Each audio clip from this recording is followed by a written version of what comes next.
Hai people, it's Gisela Zaria. Welcome to Pocil, podcast sambil ngecil. Debat Pilpres ketiga ibarat mobil lagi ngedrift, tau nggak kenapa? Kenapa tuh? Habisnya baru start udah langsung ngegas, panas. Kalau kita kira-kira gimana nih tanggapan dari politisi muda sekaligus jubir Timnas Paslon 1 Anies Baswedan Muhaimin Iskandar. Please welcome Rafiq Muhammad. Thank you. Salam kenal semuanya. Hai Kak. Hai guys. Luar biasa kabarnya? Baik. Thank you. Langsung aja nih Kak, aku pengen tanya. Gak sedikit nih netizen yang ngaku abis nonton debat Pilpres ketiga malah makin bingung mau milih siapa. Gimana tuh tanggapannya dan strategi apa yang mau digagas oleh Timnas Amin nih supaya bisa menggait mereka-mereka yang malah makin bingung nih abis nonton debat Pilpres ketiga untuk milih siapa? Sebenarnya gini, saya mencoba untuk mengajak teman-teman penonton yang nonton hari ini untuk coba secara jernih memikirkan apa yang sebenarnya disampaikan dari masing-masing paslon ini. Dalam artian berbicara mengenai memilih calon pemimpin, kita bukan hanya berbicara masalah like dan dislike. Tapi kita harus berbicara secara objektif dan secara utuh pendekatan mana yang kita rasa lebih baik, yang kita rasa akan lebih cocok dalam melaksanakan kebijakan Indonesia dalam 5 tahun ke depan. Contoh, sebenarnya kan sederhana kalau misalkan kita kemarin coba simpulkan lah ya dari masing-masing 3 debat. Paslon 01 berfokus pada bahwa peningkatan pertahanan dan keamanan dapat dilaksanakan dengan 1. Peningkatan SDM pertahanan dan keamanan. 2. Peningkatan kesejahteraan terhadap seluruh petugas atau tentara yang melakukan fungsi keamanan dan pertahanan terhadap Republik Indonesia. Nah, lalu yang paslon 02 clear, dia sampaikan bahwa kita butuh jumlah alutsista yang lebih banyak. Kenapa? Bahkan dikontraskan dengan apa yang terjadi di Gaza. Itu kan yang satu hal dikontraskan dengan kondisi yang ada di Gaza dengan tidak memiliki alutsista. Yang ketiga, berbicara mengenai investasi di industri pertahanan. Nah, pertanyaannya kembali ke pemilih bahwa di antara 3 ini mana yang dirasa lebih efektif dalam rangka menyongsong kebijakan kita untuk 5 tahun ke depan sesuai dengan yang menjadi tujuan kita. Ini kan balik lagi selera, bukan hanya masalah like dan dislike. Nah, kadang menurut saya karena heat of the moment atau kurang waktunya lah, kan kalau debat kemarin tuh banyak banget lah bahasa kurang waktunya untuk menyampaikan materi-materi yang ada dalam pikirannya, sehingga seakan-akan atau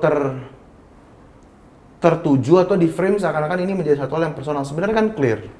Kemarin 3 paslon memiliki 3 pandangan yang berbeda.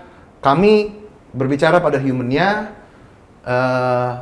ini ada yang berbicara masalah hardware-nya, dan lalu ada yang berbicara mengenai ekosistemnya. Nah, itu tinggal mana yang jadi selera memilih. Sif-sifan aja deh tuh, pagi, siang, malam tuh. Biar gak capek loh, enggak ya? Nah, di pas debat kemarin, ini agak lucu juga ya, Pak Prabowo suruh Pak Anies belajar ekonomi lagi. Ada itu tuh lumayan viral tadi di sosmed juga. Di samping itu kalau kita tahu bersama kalau Pak Anies itu S1-nya ekonomi, ya. Betul. S2-nya, S2 dan S3-nya pun kebijakan ekonomi. Nah, tanggapannya gimana tuh, Kak? Ya, makanya kan kalau dari kami Paslon 01 selalu yang menjadi poin tanggapan kami dalam setiap proses dialektika yang terjadi adalah mengkritisi pikirannya, mengkritisi status quo-nya, mengkritisi kondisi hari ini. Lalu tawarkan solusi atau pendekatan yang sekiranya akan berbeda. Sehingga dari awal yang selalu kami sampaikan, kami akan membawa agenda perubahan. Agenda perubahan itu harus dimulai apa? Harus dimulai dengan mengetahui apa isi pikiran hari ini yang sekiranya perlu diubah. Lalu tawarkan solusi yang akan diubah seperti apa. Hari ini itu yang secara konsisten Paslon 01 terus lakukan dalam setiap kesempatan berdialektikanya. Jadi bagi kami itu nggak terlalu banyak menjadi soal lah untuk ditanggapi, karena pada dasarnya pun rekam jejak itu akan membuktikan halnya sendiri gitu loh, bahwa tulisan-tulisan Pak Anies, buah-buah pemikiran Pak Anies dan hasil kerja Pak Anies buktikan bahwa beliau sangat memiliki kompetensi yang tinggi di bidang ekonomi. Anies Bubble. Wah, ini bener-bener viral after Pak Anies tuh live ya. Lah, terus sekarang jadi sorotan. Emang yang buat Anies Bubble ini timnas atau gimana sih? Kita jujur nggak tahu menau ya terkait adanya munculnya fenomena Anies Bubble ini tiba-tiba rame. Itu kurang lebih kalau nggak salah pas Pak Anies tuh mulai ngelakuin live di TikTok. Jadi betul. Hal ini bermulai dari Pak Anies waktu itu coba masuk ke platform TikTok melalui live-nya, melalui akunnya dia live. Dari situlah bermunculan. Ya mungkin kebetulan aja lah, kebetulan bahwa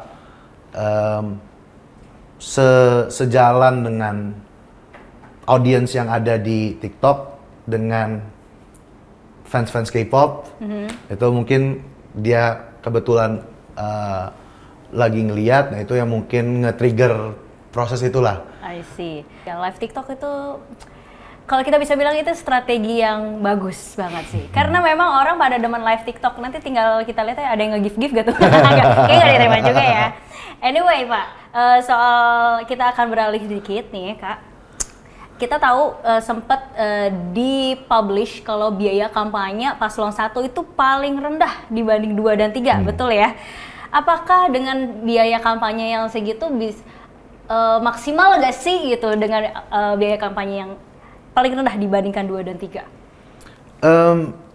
Memang kita dari laporan yang kami sampaikan bahwa dana yang dikeluarkan oleh dalam konteks tim pemenangan kita cuma 1 miliar. Cuman alhamdulillahnya sampai dengan hari ini kita bisa berjalan dengan banyaknya kontribusi dari masyarakat dari berbagai lini dalam berbagai bentuk yang akhirnya kalau dibilang efektif ya hari ini alhamdulillah kita merangkak naik dari yang tadi posisi nomor 3 di nomor 2 untuk secara survei nasional.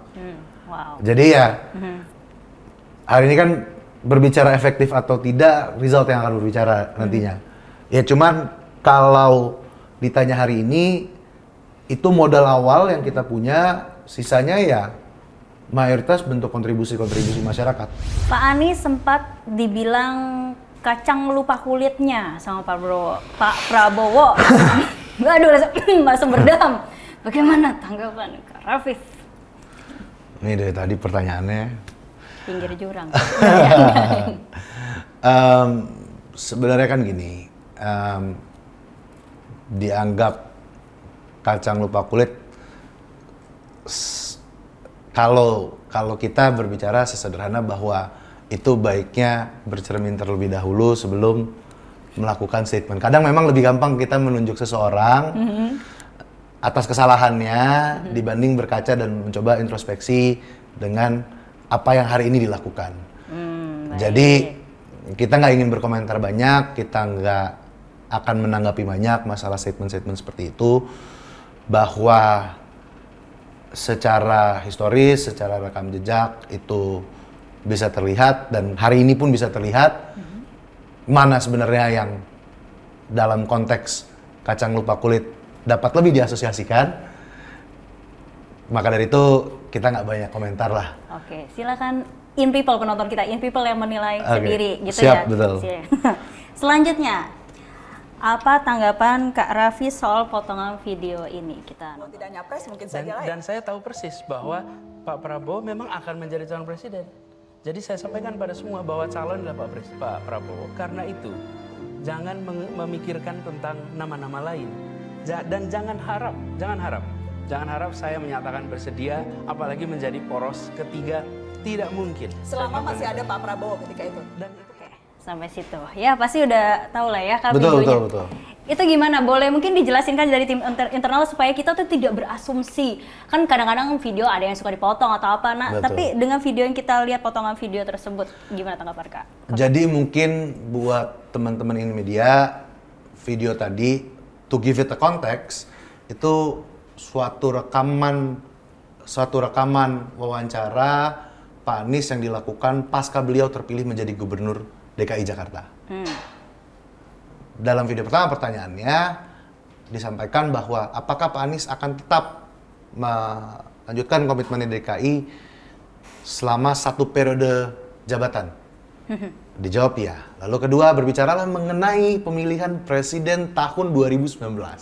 Oke. Jadi secara kontekstual harus dipahami bahwa dalam wawancara tersebut wawancaranya berbicara mengenai pemilihan presiden dalam konteks 2019 yang dalam berbagai kesempatan sudah sangat sering dijelaskan juga oleh Pak Anies. Hari ini kan tinggal berbicara sebenarnya publik mau mendengarkan atau tidak, atau publik benar mau mencari tahu atau tidak terkait permasalahan hal ini.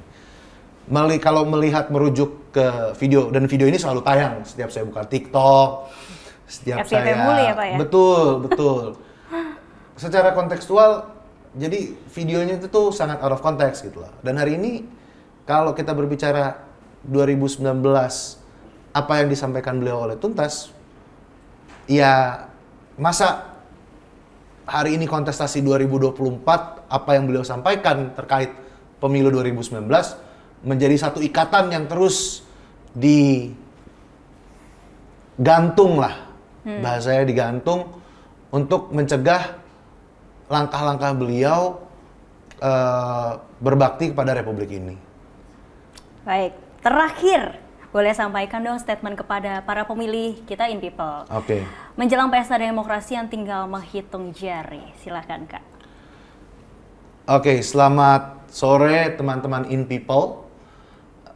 14 Februari 2024 kita akan menentukan pemimpin baru negeri tercinta kita ini.